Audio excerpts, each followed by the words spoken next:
Simulan ang ating araw sa pagninilay ng salita ng Diyos upang maging gabay sa ating pamumuhay. Dito sa Daylight Devotion. Magandang umaga po mga kapatid. Ito po ang Daylight Devotion na sumasayang papawid sa Light TV Radio at napapakinggan din po sa DWZB 91.1 FM sa Palawan at DCJB 1458 Radyo Calabarzon. Kasabay rin tayong napapanood sa ating pong Facebook Live sa Light TV, God's Channel of Blessings Facebook page. Ako po, ang inyong lingkod si Pastor Virgie C. Hernandez ng Jesus is Lord Church, Calamba City.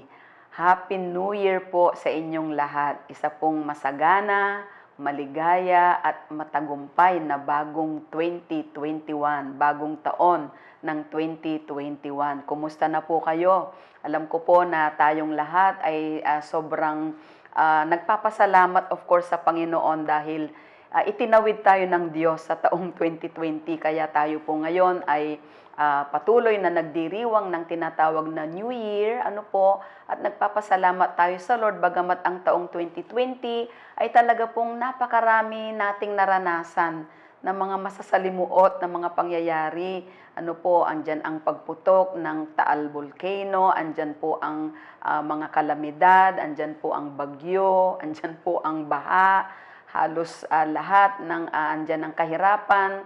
Andyan din po ang, of course, ito pong pandemic, ito pong COVID-19 pandemic. At hanggang sa mga oras nga po na ito ay talagang andyan pa rin, naka-quarantine pa rin ang iba't ibang mga lugar, sapagkat kailangan talagang maging maingat pa rin po tayo sa panahong ito. But nonetheless, kahit po ganon ang mga pangyayari at naganap sa taong 2020, ang isang ipinagpapasalamat po natin sa Lord ay ang Kanya pong kabutihan, ang Kanya pong kadakilaan, ang Kanyang katapatan sa ating pong mga buhay na hindi tayo iniwan, hindi tayo pinabayaan ng ating Panginoon. At sa pagharap natin sa bagong taon ay dapat positive pa rin po tayo. Napakahalaga po na alam natin ang kalooban ng ating Panginoon. Mahalaga po na mayroon tayong katiyakan sa ating pong future sa taong 2021. Kaya po ngayong oras na ito ay ating pong pagbubulay-bulayan ang mga salita ng ating pong Panginoon at dito ho tayo kukuha ng ating tinatawag na pag-asa. Dito po tayo huhugot ng ating lakas. Dito po tayo huhugot ng ating tinatawag na confidence, di po ba? Dahil ang dami din pong tao, akala nila ang 2021 o iniisip marahil nila ang 2021 ay napakahirap na taon pa rin.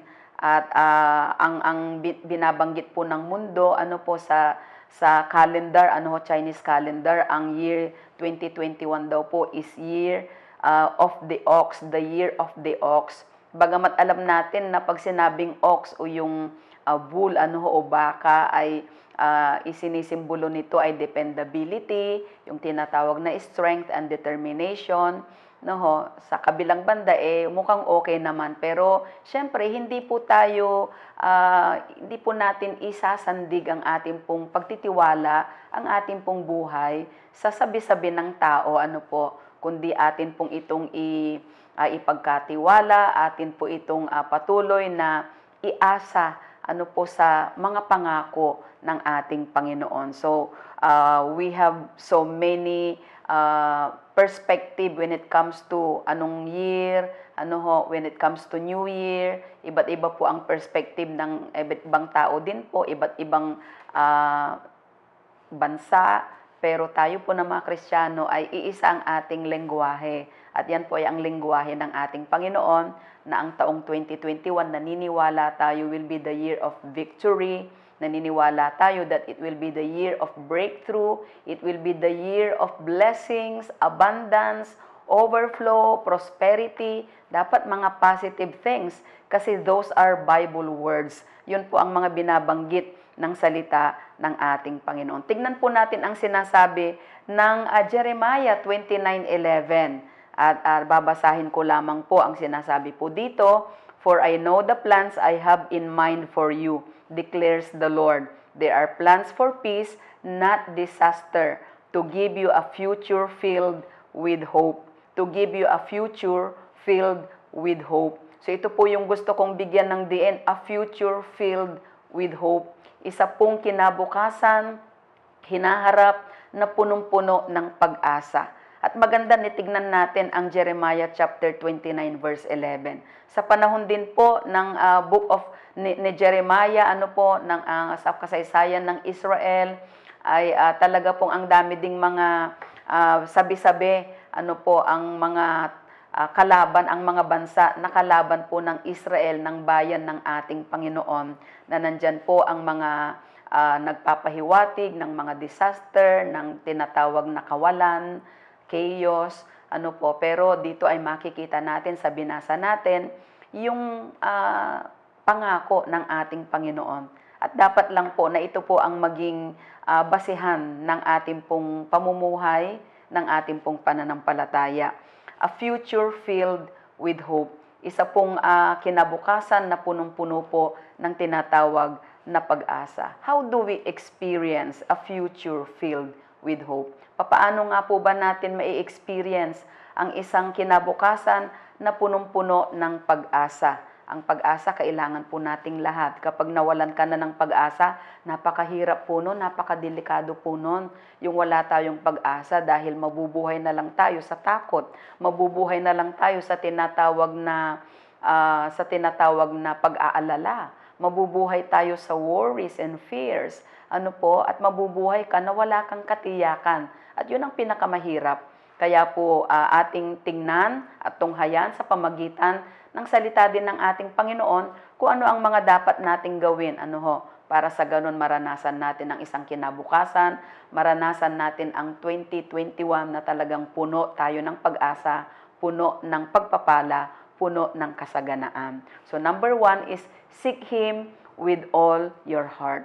Atin pong hanapin ang Diyos ng ating buong puso. Ang dami pong tao, hinahanap lang nila ang Diyos kapag may mga sakuna. At minsan nakakalungkot po kahit may mga trahedya, may mga sakuna, hindi pa rin maalala ang Diyos. Hindi pa rin excited na hanapin ang Panginoon. Wala pa rin sa puso at sa isip yung, nag-iisip sila at kailangan ay unahin ko ang Diyos sa pagkakataong ito. Sapagkat nakita natin sa taong 2020, nung dumating itong pandemic na ito, ay talagang lahat na apektuhan. Hindi lang isang bansa, dalawang bansa, kundi halos buong mundo. At napakaraming tao po ang talaga pong nasawi. Andyan sila ay na-infect. Nagkaroon ng maraming cases sa buong mundo. So makikita natin na walang mahirap, walang mayaman pagdating po sa tinatawag na tragedy, pagdating sa tinatawag na pandemic. Kaya po ang pinaka-safe at pinaka-tiyak na lugar ay ang lugar kung saan naroon ang Panginoon. And therefore, in the book of Jeremiah, sa binasa natin, na talagang kailangan ay hanapin natin ang ating Panginoon. We should seek God's face with an open mind, knowing that our journey with God involves being transformed by the renewing of our mind.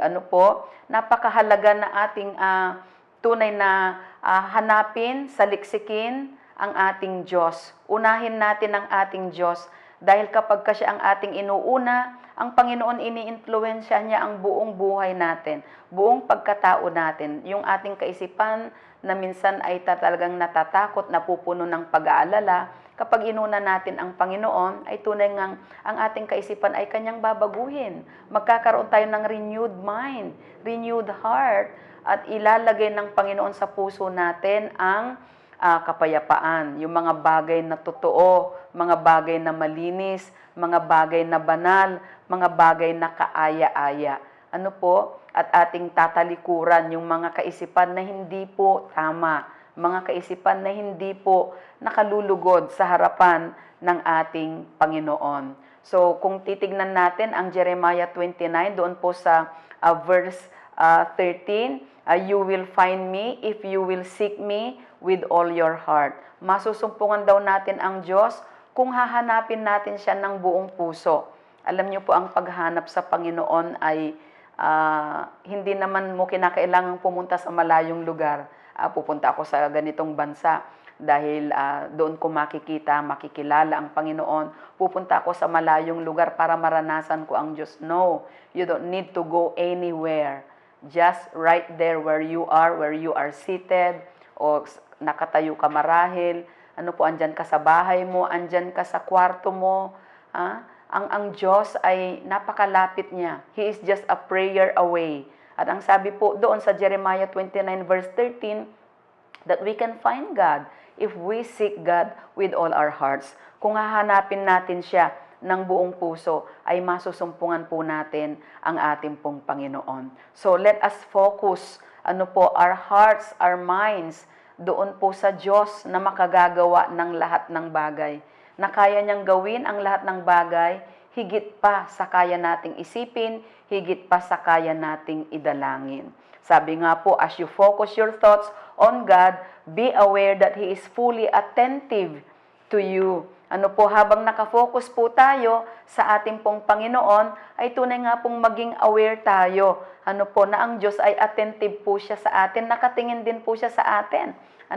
Nakatingin po ang ating Panginoon. Be aware that He sees you with a steady eye because His attention span is infinite. Alam niyo po, kahit ang lahat ng tao ay lumapit sa Panginoon o tumawag sa Panginoon, naririnig tayong lahat ng Panginoon. Kapag ang ating pong tayo po ay lumapit sa Panginoon, kahit sabay-sabay tayo na lumapit sa ating Panginoon, tunay nga ho na talagang ang Diyos naririnig tayo, nakikita niya tayo. Sabi nga ho ng 2 Chronicles chapter 16, verse 9, the eyes of the Lord go around looking in all the earth for people who are faithful to Him so that He can make them strong. Ang mata ng Panginoon ay iginagala niya sa buong daigdig, sa buong mundo. At patuloy na tinitignan niya ang kalagayan, sitwasyon ng lahat ng tao, lalo na yung mga faithful, lalo na yung mga loyal sa Kanya, committed sa ating Panginoon, para ipakita niya kung gaano siya kalakas, para ipakita niya kung gaano siya ka-strong.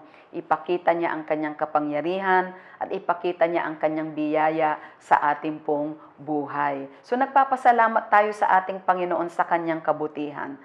Siguro may mga habits na dapat ay matutunan tayo sa taong 2021.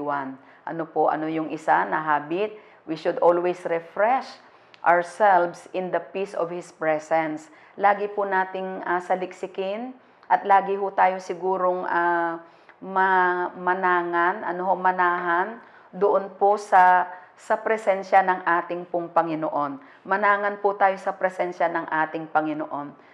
Dahil sa Kanyang presensya ay mayroon pong kapayapaan. In the presence of God, there is peace.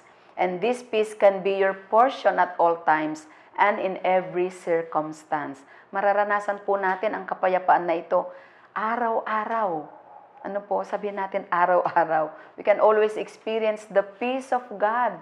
He is the Prince of Peace.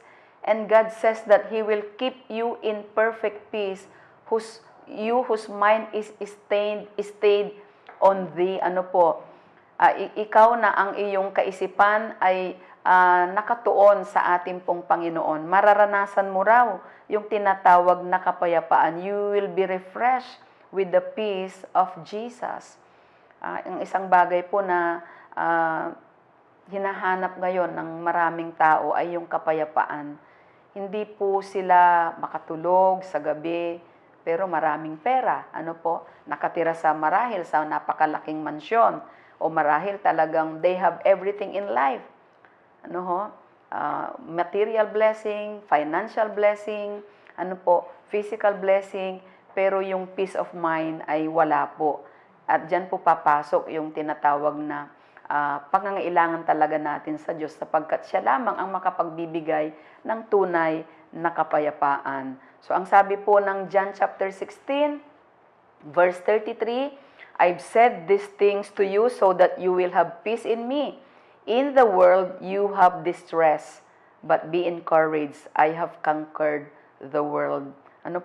So binabanggit po ng ating Panginoon na ang kanyang mga salita ay kanyang itinuturo sa atin. Kaya napakahalaga po yung pakikinig ng Word of God Nais ng Panginoon na naririnig natin ang kanyang salita, naunawaan natin, binabasa natin, binubulay-bulay natin, at patuloy natin itong niyayakap, isinasapamuhay, upang sa ganun daw, tayo ay magkaroon ng kapayapaan. Dahil sa mundong ito, punong-puno ng distress.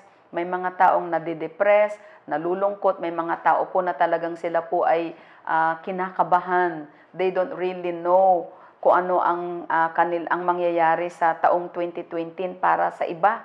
Ano po? But the Bible says, but be encouraged.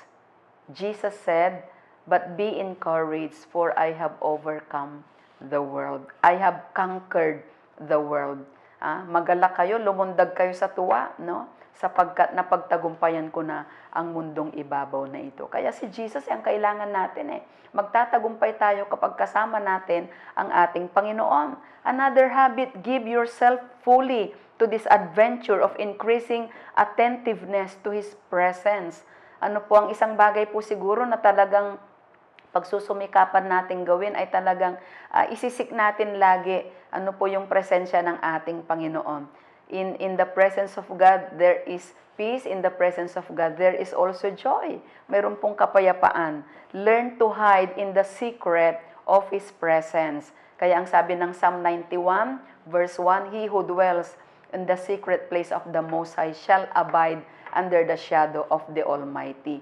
Ang sino mang naghahanap ng pagkupkop ng kataas-taasan, nananangan sa presensya ng ating Diyos, sa presensya ng ating pong Panginoon, ay makapagsasabi nga pong ang Diyos ang kanyang muog, ang Diyos ang kanyang tahanan. Ibig sabihin, iingatan siya ng Panginoon.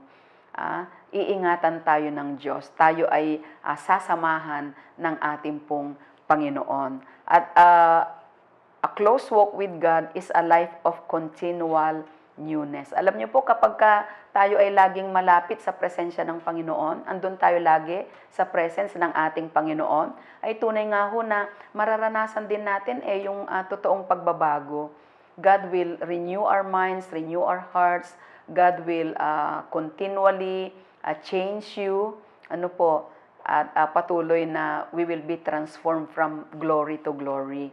Kaya po, ang pagiging malapit sa Panginoon ay napakalaking blessing nito, napakalaki ng nagagawa po nito. Things happen when you stay or when you dwell where God is. Maraming mga dakilang bagay na nagaganap. So ating pong sampalatayanan ang mga layunin ng ating Panginoon.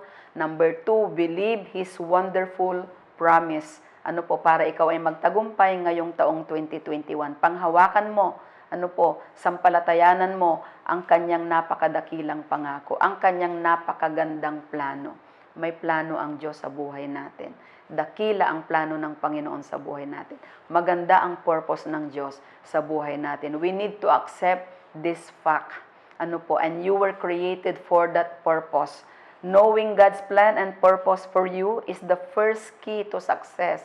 Yung alam mo na ang Diyos ay maganda ang plano sa iyo. Yung alam mo na ang Diyos ay walang pinaplanong pangit sa buhay mo. Yan na po ang simula ng tinatawag na tagumpay. Even in your mind, if your mind is filled with the Word of God, then sa kaisipan mo pa lang pwede ka nang magtagumpay. You can already be successful. Ano po, sa iyong kaisipan pa lang, nagtatagumpay ka na sapagkat positibo ang iyong kaisipan. Embrace it and live by it. Ano po? Sa purposes ng ating Panginoon. Live by it, by His power. Ano po? At tunay nga pong magiging complete, magiging ganap ang ating pong buhay. At higit sa lahat, mayroon tayong matagumpay na future. You need courage. You need faith. You need wisdom, you need knowledge, you need vision to discover this purpose of God. Kaya po sa oras na ito, purihin ang ating Panginoon, patuloy na ating pong yakapin ang magandang plano ng ating Panginoon sa ating pong mga buhay. God has the key to your future. Ang Diyos po ang may hawak ng susi, para sa inyong napakagandang kinabukasan.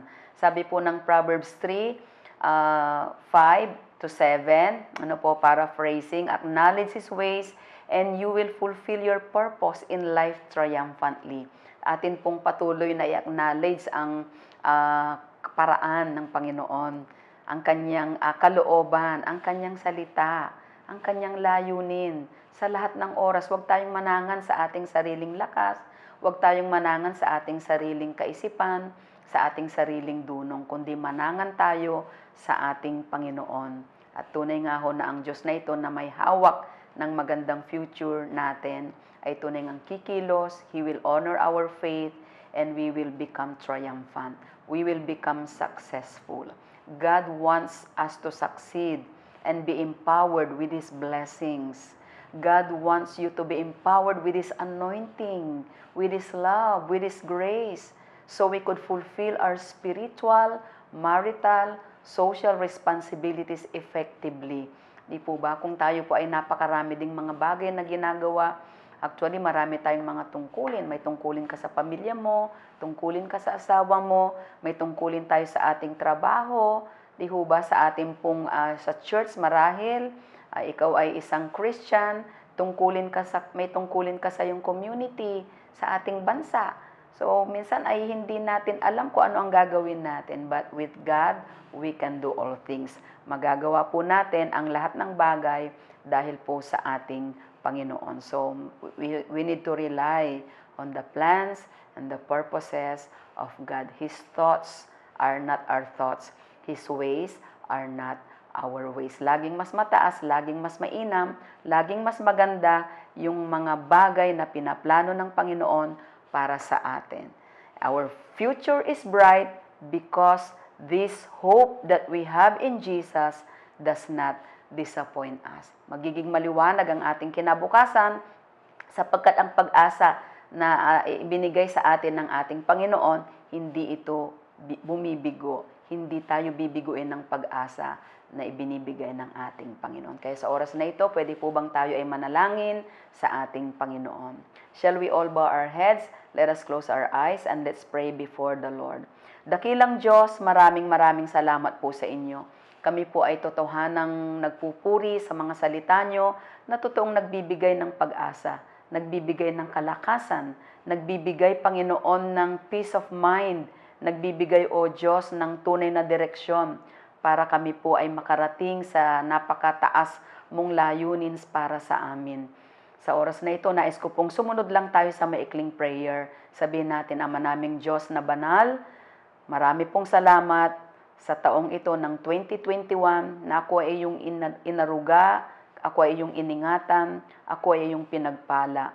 Salamat po, haharapin ko ang bagong taon na ito na kasama ka. Kaya maghari ka sa buhay ko simula sa araw na ito.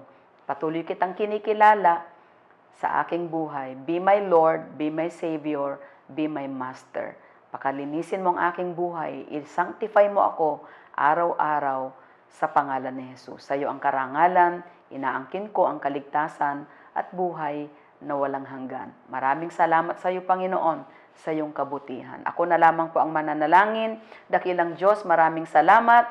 Pagpalain mo ang bawat nagbigay ng oras sa pakikinig ng iyong salita. Continue to bless them, touch them, wherever they are right now. Continue to release upon them, O God, your grace, your mercy. Release upon them your miracle, your healing touch.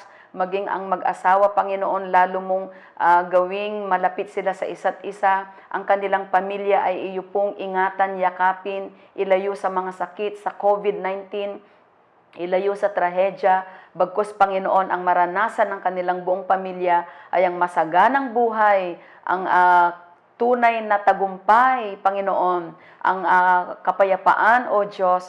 Ibangon mo ang kanilang negosyo, bigyan mo sila ng hanap buhay, Panginoon, at patuloy na ang kaligtasan at tunay na kalayaan ay maranasan ng kanilang pamilya. Pagpalain mo, O Diyos, ang kabuuan ng kanilang tahanan at pagpalain mo rin, Panginoon, ang aming pong bansang Pilipinas. Continue to save our nation, heal our nation, Lord. I-touch mo ang aming mga na minuno sa aming bansa at kayo, Panginoon, ang maglagay ng banal na takot sa kanila. We are claiming, Lord, a COVID-free Philippines, and we are claiming, O God, a victorious 2021. To you alone we give the praise and the glory. In Jesus' mighty name, amen and amen and amen. Muli ako po si Pastor Virgie C. Hernandez ng Jesus is Lord Church, Calamba City. Maligaya, masagana at manigong bagong taon sa inyo pong lahat. God bless you more.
Simulan ang ating araw sa pagninilay ng salita ng Diyos upang maging gabay sa ating pamumuhay. Dito sa Daylight Devotion.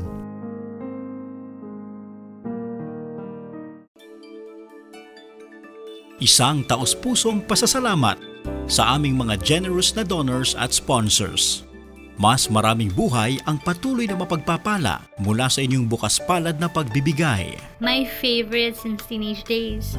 Pinagpupuyatan ko talaga. Totoo. Blessed morning sa Light Talaga. TV, God's Channel of Blessing. Malaki ang pasalamat ko sa lagi kong pagsubaybay ng inyong programa. Sobrang nakaka-bless po program nyo, pati mga Thanks topics. for the inspiring word of the Lord. I hope that you can feature more of the preaching Sure, marami kasi more ni kaya. Ikaw mismo ay maaari ding maging daluyan ng pagpapala sa pamamagitan ng pagtulong at pagpapadala ng inyong mga donasyon sa Bank of the Philippine Islands. Account name, Light TV Ministries Foundation Incorporated. Account number 004031006401. Swift code BOPI PHMM Manila, Philippines. China Banking Corporation. Account name, Light TV Ministries Foundation Incorporated. Account number 102500001426. Swift code CHBK PHMM Manila, Philippines. PayPal code number 8YT3 PHF ZL5YYY. Muli, maraming salamat sa inyong taos-pusong pagtulong sa Light TV, God's Channel of Blessings.